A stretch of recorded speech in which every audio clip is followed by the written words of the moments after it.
Alright folks, welcome back to the Don's channel. I am the Don Father and I simply cannot wait to do this reaction. It's been a long time since I've done an AFL reaction. That's Australian Football League. The sport is Aussie rules. Look, I absolutely love the sport. I still follow it, I still watch it, still watch the highlights, still read the stories. I just haven't been doing videos, and much to the disgust of a lot of Aussie people who have been following the channel. But there is reasons for that. I've asked for requests for reactions, but I haven't been getting them, so I've just taken it upon myself.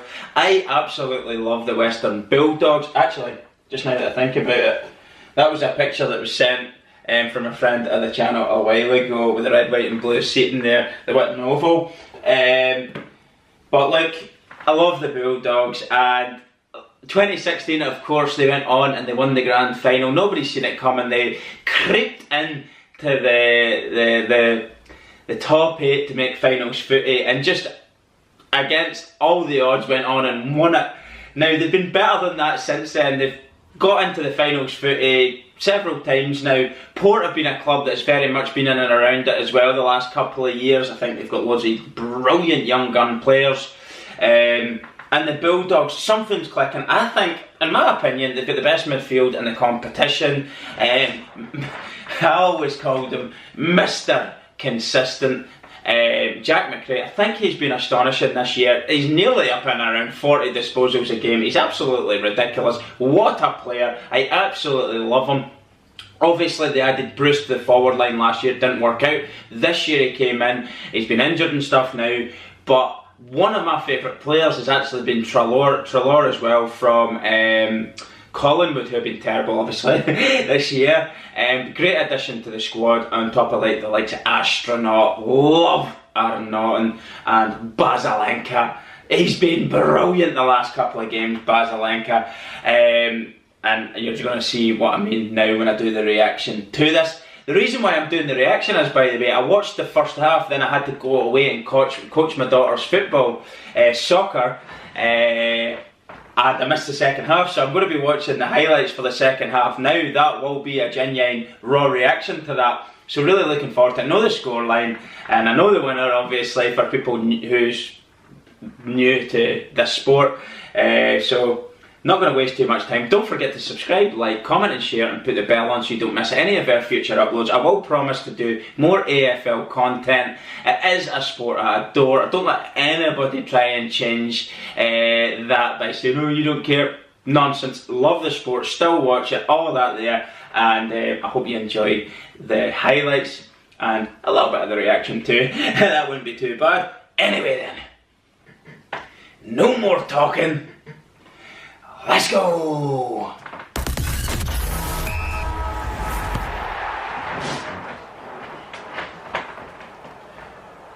Little opportunity for Liberatore. Deep ball for English, saw a fair bit of it. Quick give, Bailey last week. Dogs away from the young gun. Basalenka there, Bailey Smith. Half back this year, Liberatore again started prominently to Johannesson, to Bontempelli.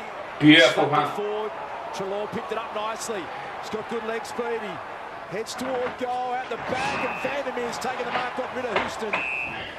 1-7 from set shots for the year late from Vandermeer. It doesn't take a lot of time. The Dogs have got off to a bit of a flyer. Draws the player, feeds it off. This time Bontempelli goes to the top of the square. English, Shacky, Norton. Oh, the astronaut! Straight out of the heavens. So suddenly the Dogs through Hunter. They're searching for a fourth. This time Mitch Hannon flies from the side. Thank you. Well, was intending to go in that direction, never got there. Bailey Williams wins it back for the Dogs. They gather at the fall. It all looks like Dunkley. Norton flew, not quite for Shacky. Bontempelli, Hunter, Bontempelli. That's 5. 5 for the Doggies. They manufacture. Look at the scoreline. Chance for one. First quarter. Over the shoulder, the crowd will tell the story, and it says plenty. Enormous in the first final against the Bombers. Norton flew, McKenzie was out the back. Chance for Butters. Vandermeer chases hard. Ends up with a football. Steps inside 50. Little handball to Bailey Smith. He kicked the first. He might have kicked their sixth. That's beautiful, by the way. He's done it with the inside of his boot from distance, about 45 metres out. What a player. Flicks the handball over the top. Duray punches a low ball in. Off the hands, out the back. They're going to get another. Mitch Hannon got his second 7 goals in the first quarter. Right, so we're going to pause it at the first quarter. Don't let the video go on too. When I say this, I don't say it lightly. Port Adelaide are a very, very good side. They're the home team here for the preliminary final at the Adelaide Oval in South Australia. And let me tell you something. Their fans are so bloody loud, it's incredible. I've watched so many games where you have to turn the volume down on the TV. They're that passionate and that loud.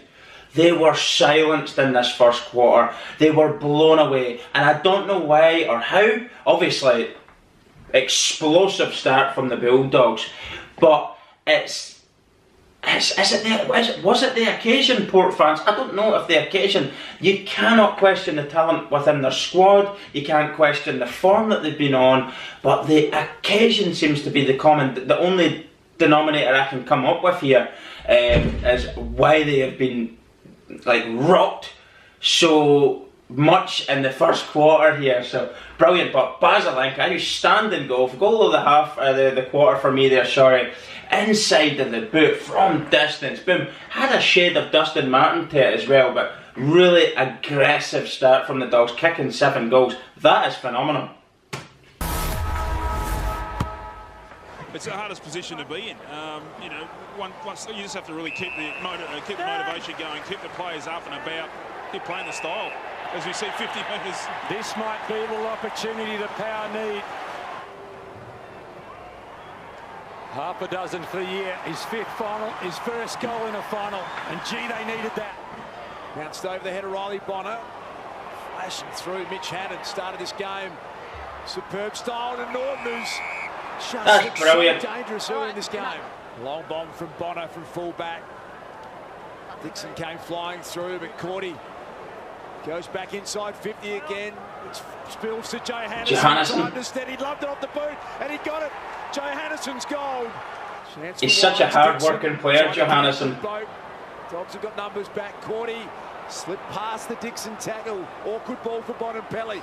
The skipper's going to take off. Oh, lovely roll. Bailey Smith. Oh, beautiful the leg. Who just cruises down the wing. Look at the space ahead of him. A third. He'll take a 4th. Jalaw's got Good yourself, big man.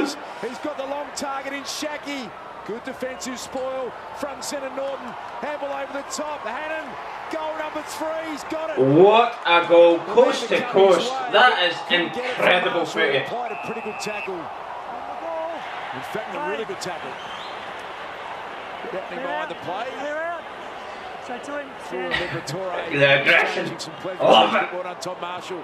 And now Bonner, he's a chance to score from here. He's got the distance, has he got the accuracy? Riley Bonner. Great goal. Oh, the options for me is when you do get the ball, they're not getting a lot. Take the game on if possible, but the big thing is still around the clearance and contested possessions. You've just got to fire up. Maybe put an extra number around there in the second half. After a series of bounces, English towards half forward. Houston wanted Bonner, didn't find him. Johannesson. Oh, lovely. Dropped in the shoulder. Again. Norton, Shaki, little handball. Chance for Rourke Smith. He loves this. A little opportunity. Deadly and around the box here. Incredible. Marshall wanted a runner inside and he turns it over. This time Caleb Daniel to Eastonwood to half forward. They go at it this time. McKenzie loses his way. Vandermeer gives it to Bontempelli. Bontempelli from 45. Umpire shuffles. He likes what he sees. And he smiles and celebrates. It's a dozen. So what you've seen there is a little bit of huffing and puffing there from Port, but much of the same in the second quarter coming up to half time. The Dogs were just fired up in the first half, weren't they? Really wanted it. Everything that was contested, they were coming out on top. They were quicker to the loose ball, but they just seemed see when you've got a team that's just playing with confidence and everything seems to be going right, that is exactly what happens. Everything just goes right. It's the overloading of players. They're getting more players in and around, so if the ball spills, there's an extra man there. When you're playing without the footy, it can be very, very tiring. You're chasing the ball, if you like. You're not playing with the ball. It's more tiring playing without the ball and running than when it is playing with the ball and putting points on the board. It's a psychological thing. You're doing dirty miles, dirty yards, if you like, and you're actually not getting anything for it. It's very, very mentally tiring. And the Bulldogs just seem to just be growing and growing and growing in the first half, didn't they? I think that's what he's disputing, that he might have tapped it out of bounds instead. Fantasia, a low dangerous ball to Dixon. It's the one behind against the Cats, 46 for the year. They're desperate for this and he delivers. Van der Beek applies some pressure back to Burton. He goes inside 50, Marshall on his own. His 5th game against the Bulldogs. Todd Marshall has never kicked the goal against the Dogs. Good time to do it right now, and he has. Back-to-back goals, Port. 58 to 45, it has become the margin, and might just get extended a little here. Liberatore over the top wants Shaki. He's going to kick from that pocket that favours his left boot. Sends it long. Chance for Shaki again. Kick the last for the Dogs. Little give in the end. Laddams happy to go short. McKenzie too. Liberatore quick and slick was that to Treloar, who breaks the arc. Means business, kicks, goes. Beautiful arrow shots. Treloar has been really important. Bontempelli and Bergman. You can just see that little bit slippery ball now. Anthony Scott, the activated medical sub for the Dogs, has come on and he's found a goal. Great outside of the left boot. Made it count. Beautiful goal. Tonight. Now the line, Rosie. Oh yes, Rosie. He's going to be something special, Connor Rosie, when it all comes together. He is something special, Connor Rosie. He's been unfortunate at times through injury, hasn't he? The teams he coaches to the last game of the season. This is Bailey Smith. Basalenka. Love him. Form is consistently. Jeez, he's not bad. Look at that. He kicked the but he's got 3 goals again in the final. Bailey Smith. Houston brilliant to Burn Jones. Downfield, just a fraction. Port Adelaide, Dixon. 1 for the night for Charlie Dixon, and a minor score next to it. It's something, it's little, it's late. The cult figure puts it to the top of the square. Norton, yes! Disposal number 35, Hannon. Play on, play on. Got a little bit of time and space. Looking for English touch play on call. Bailey Smith. Can he get goal number 4? The soccer skills are there. 4 goals for the cult hero from the West. After all the home and away games and all but one final. Play on, play on, play on. It's the Underdogs. Undermanned on the road. Into their 4th grand final in 97 seasons. Sons of the West, red, white and blue. Listen, let me tell you something. That was, make no mistake, an unbelievable victory for the Dogs. And as I said, the Underdogs. Dogs have had to go the long route through finals footy after finishing 5th on the ladder, when they looked like they would be in a far better position than that going into finals footy. They dropped into 5th, so they've had to go the long way anyway. And you could argue Underdogs. I've always had confidence in the Bulldogs in the sense that their midfield is just incredible. There's so many players that can just come in and just do a job. They've got such depth in that area. I think you're seeing my astronaut there, but like, Bailey Smith is a little feisty terrier of a human being.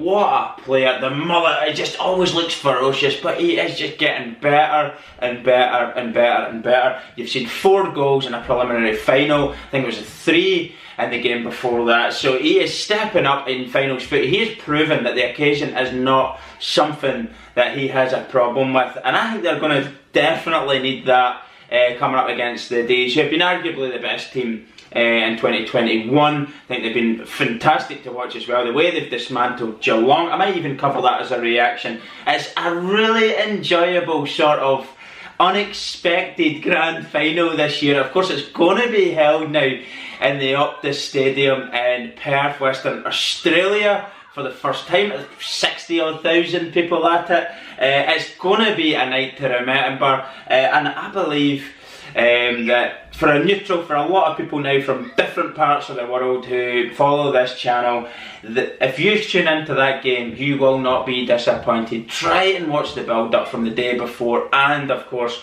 on the day of the grand final. The buzz around this sport is incredible. It has a fan base that is fanatical for the sport, and it's a unique game, isn't it? But they absolutely love the game. But more importantly, the Bulldogs are there. I'm absolutely delighted. I think over the last year or two, from maybe probably about 2.5 years now, when I'm starting liking it and reacting to AFL, straight away I noticed the red, white and blue Guernsey of the Bulldogs. Obviously, I'm a Rangers man in Scotland, wear red, white and blue, and just something caught my eye. And then I started to watch a little bit more about them from their stuff. Obviously 2016, that journey that they went on in 2016 is one of great sporting stories, isn't it? But brilliant. They epitomise the working class club, the working class fan base. They're just a good, honest, hard-working, solid team. And I know there's been starter stuff on social media. Oh, they've had the umps on their side. I don't know about that. That always comes with the territory of having a successful footy club. If you're doing well and you're beating teams, people don't like success, so they'll nitpick. Umps are on your side, umps are that. Obviously, there was a couple of games there where Cody Waitman maybe got the luck. But when you actually look at the overall performances, it didn't matter. The Bulldogs were the better team on the day. They were going to win anyway, in my opinion. But like, you make your own luck in sport. You go out there, you're trying your best, you're working your socks off as a team, and you never say die till the final siren goes or final whistle goes, depending on your sport. If you fight to the bitter end and never give up and keep smashing at the door for goals, you create your own luck in sport. If you don't do that, more often than not, you're going to be on the losing side. But the Bulldogs were remarkable in this preliminary final. As I said, that is no mean feat. Going down to Port Adelaide and silencing that home crowd in the first quarter. And that was kind of the tale of the day, wasn't it? But what a win. 71-point margin. That is just a remarkable scoreline. I am absolutely buzzing. Cannot wait to see them in the grand final, of course. It's the first grand final I'll have seen of the Bulldogs from I've actually came out and says this is the team that I love. But look at the players. Big shout out, Basilenka, astronaut, Aaron Naughton is just getting better and better. Obviously Marcus Bourne and Pele, my prediction, Brownlow medalist, up there anyway. Jack McRae's another one, Laboratory, you cannot like that man, he's a great guy.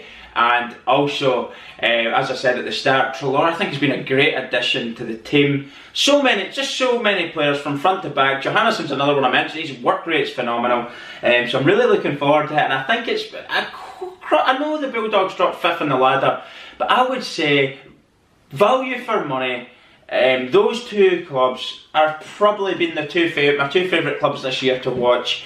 And I think for the neutral, you can't argue with the final, it's great. At least you've not got your usual suspects in there, if you like. Always the same teams getting in, whether it's Richmond, who it's been of late. Of course, nobody likes Collingwood anyway. You've not got West Coast Eagles in there. Geelong got smashed in the preliminary final, so you've not got that sort of core of teams that are in and around it quite regularly. You've got a pretty good neutral final for everybody who follows the sport. I'm looking forward to this now, you know. So it's going to be a tough one. I'm going to say the Bulldogs are going to win. Of course, you're always going to back your own team in this. It's the occasion. It's the occasion that will win you. If you can step up to the occasion, or if you can't, that will be the deciding factor. Both teams are quite evenly matched in terms of quality and in terms of form going into it. obviously they've had to win their games getting to it. Well, do you know what? I'm really excited about this one. I think it has the makings of a fantastic game. Mick's gone, possibly the best ruckman in the competition this year. I think he's been incredible. Like, they've got some old players Melbourne. It's been in and around that club for a lot of years. Like Nathan Jones was hanging up the boots at the end of the season, and you would, as a neutral, as a fan, if you weren't supporting either club, you would like to see him get some rewards for the sort of career that he's had at the end of it, something to take away from it. But Petrarca, another player I love. Fritz, so many players in the Melbourne team as well, like I would say, that I'm looking forward to watching if I had my neutral head on, but I won't. Of course, I'm going to be rooting for the Western Bulldogs. The Doggies are bringing it home, 2021. Bringing home the flag to the western suburbs of Melbourne. Let's go!